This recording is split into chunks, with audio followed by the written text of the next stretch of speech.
Hey, what's up guys? My name is Michael Westbrook. As always, thank you for checking out this video. Today we're talking all about ToneX. Hopefully in this video I'll give you some different perspective on this platform because I've been using it live out on the road and in the studio over the last 6 to 8 months. I am going to cover a ton of stuff in this video from sounds, how I'm using it, why I'm using it, and just my overall impressions with the the platform, the usability, the durability, etc., etc. This will be a longer video than kind of my normal videos. I try to make them as succinct as possible, but for you guys who like to kind of get to the point, I will include the markers down below. So if you're looking for some specific information, be sure to check those out. For those of you who may not be familiar with me or my channel, my name is Michael Westbrook and I'm a multi-instrumentalist. And for about the last year or so, I've been out on the road full-time with an artist named Crowder. I am a multi-instrumentalist in that group, so I play a lot of different stuff. I play guitar and pedal steel, banjo, dobro, mandolin, harmonica, all kinds of stuff. It keeps me super busy, and I've been running all of that stuff through the ToneX. So I've got a lot of experience using it in a variety of different ways. We've also been super busy out on the road. Just this year in 2024, we've already played over 50 shows, and it's only May. So we have been out there hitting it hard, and the ToneX has been there with me the entire time. So today I'm going to run you guys through my setup, kind of how I'm using it. We're going to hear some sounds. You'll hear some live sounds. I'm going to cover a lot of stuff. So with that being said, let's get into it.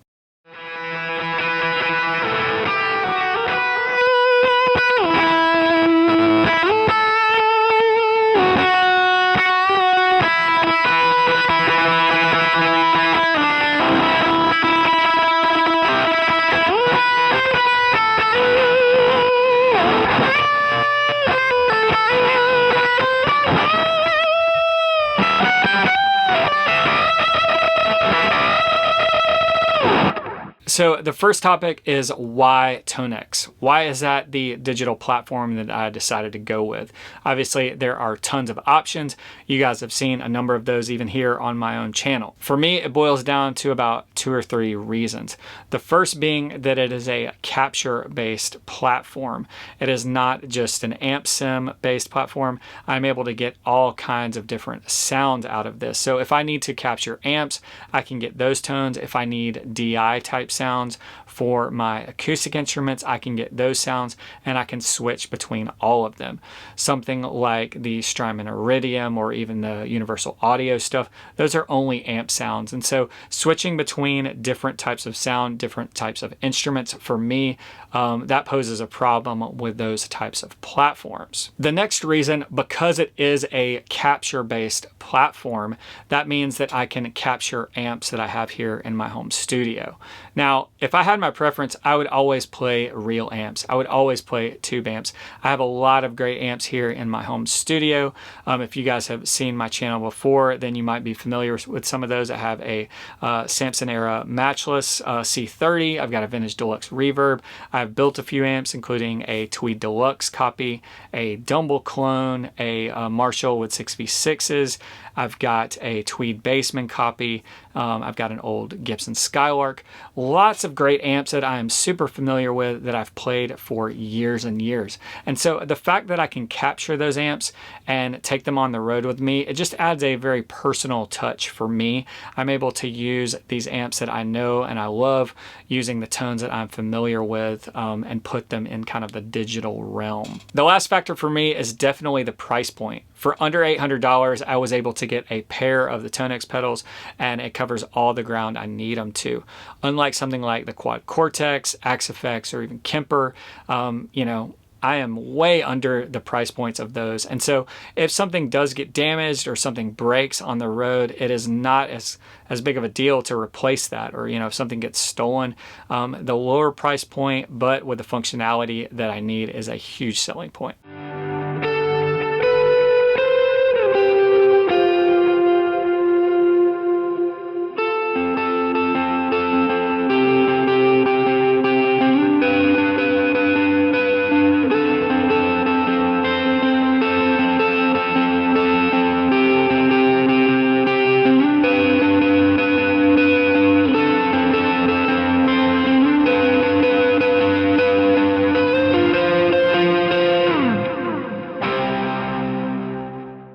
right, I wanted to talk through my setup just really briefly. I'm not going to go through all the details, but just kind of give you an idea of how I'm using ToneX and why it works pretty well for me.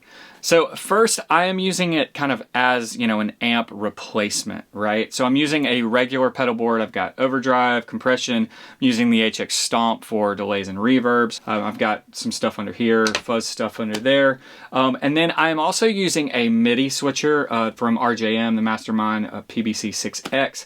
And that is not only switching presets on the HX Stomp and on the ToneX, but it's also switching my inputs. So I have 3 different inputs. I have a harmonica mic, a kind of standard guitar cable that I use with a lot of different instruments, and then my pedal steel that stays set up. And so that allows me to just hit one button here, and then you can see, everything changing over there on the ToneX.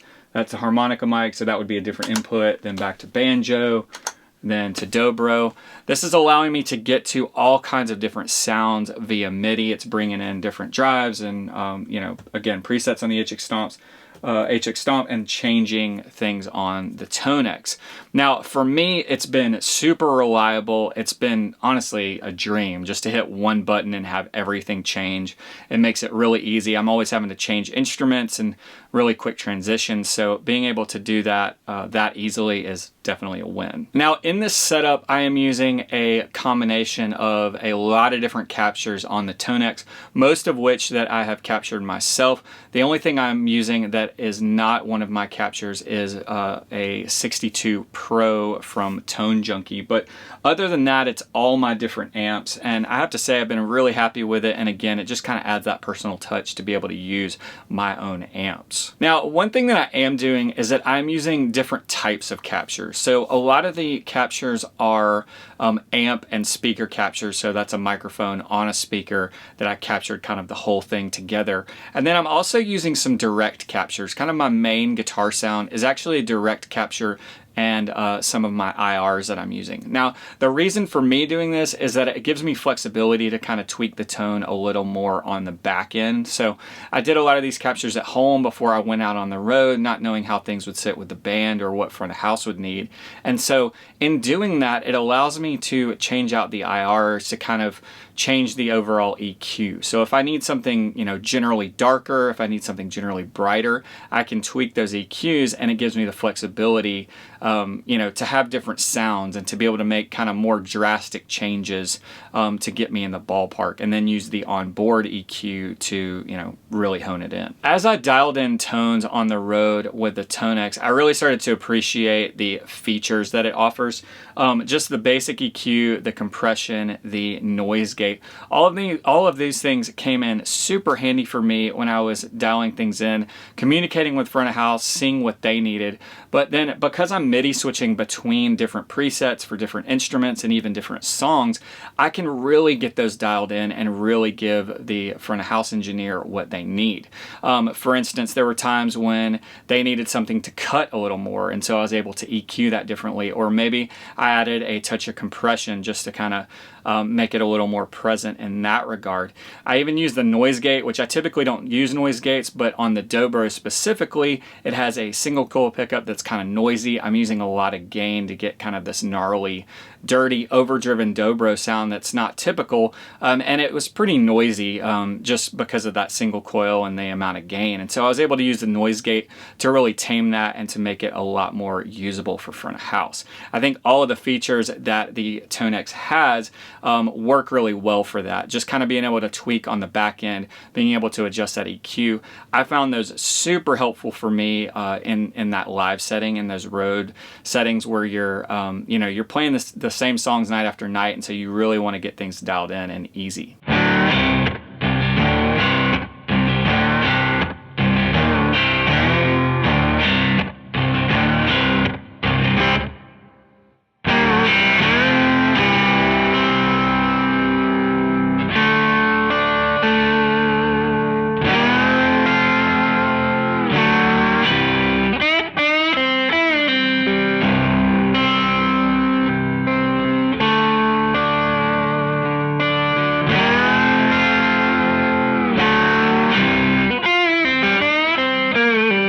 All right, so let's talk just general review, pros and cons.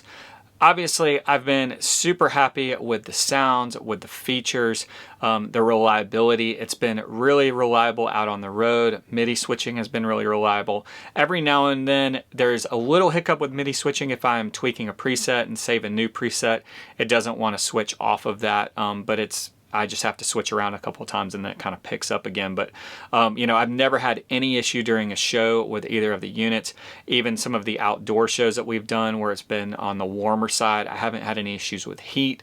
Again, super reliable, super durable. The, you know, actual ToneX units, the physical units, for me have been really durable. I don't feel like I have to baby them. There's nothing about them that feels like, you know, I'm afraid something's going to break on them. So I've been really happy with them in that regard. The sound, reliability, all of that has been top notch. Now, I think on the con side, that kind of brings me more towards the software side of ToneX. I think that, especially if you're not used to dealing with a lot of software, a lot of that kind of stuff, with the ToneX format and the whole world infrastructure, to me, I don't love all of the software side of it. Having to, you know, download product managers and create an account with IK Multimedia, and then you're downloading, I think Amplitude comes with it, and then you've got the ToneX software and Tone.net and all these different logins and all of that stuff. I feel like for a lot of people, and even for me initially, it just seemed really complicated. I just wanted to get to playing music, and kind of figuring out the whole infrastructure was a lot. It was just a lot to figure out. It was a lot to kind of get it going. Now, that's not to say that there aren't pros with this. Obviously, with Tone.net, there are tons of different sounds, almost maybe to detriment. There's just so many choices. You can, you know, you could spend a lifetime going through all the tones to find the ones that you like. But if you are looking for certain kinds of sounds, you're looking for certain kinds of amp tones that you don't have access to already, you can find them there. There is all kinds of great stuff on Tone.net. Once I got through all the software side of things, and got that all set up and kind of got familiarized with it, I've been super happy with it overall. I do actually use the software some recording here in my home studio, but then it's also been a great practice tool out on the road. A lot of times in dressing rooms, I'll just set up my computer, pull out my laptop, and use an interface and just plug in Direct. And then I can, you know, practice and play my amp tones right there in the green room with just an interface. I don't even need the actual physical units. Now, some people will probably comment on this. I'm not going to go into it all about the input gain of the pedals and the software and all of that stuff. I haven't really had much issue with it, but I know that that does pose a problem for some getting that dialed in right. I'm not going to go into it, but I do think that that has been a con for some folks when it comes to the ToneX world. The only other con that I would point out is just really kind of nitpicky, and it isn't really maybe a con, but it's just the size of the units.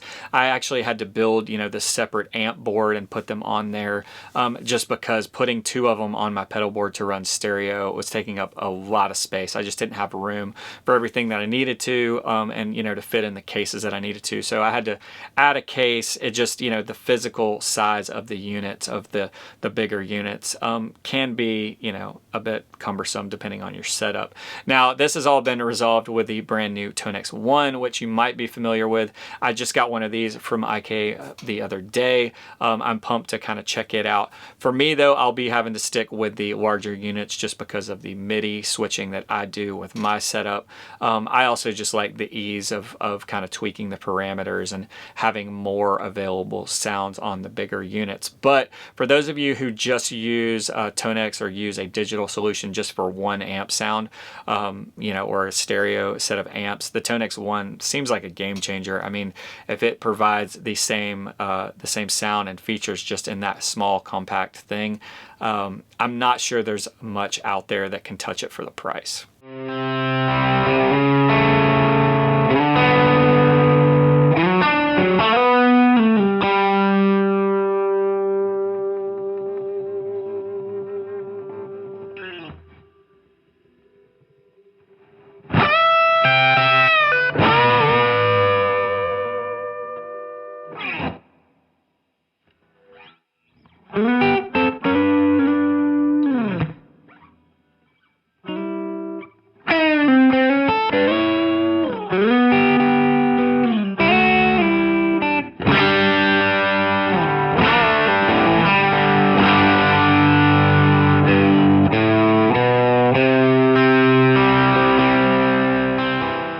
So the last question for me would be, is it sticking around? Am I going to continue to use the ToneX?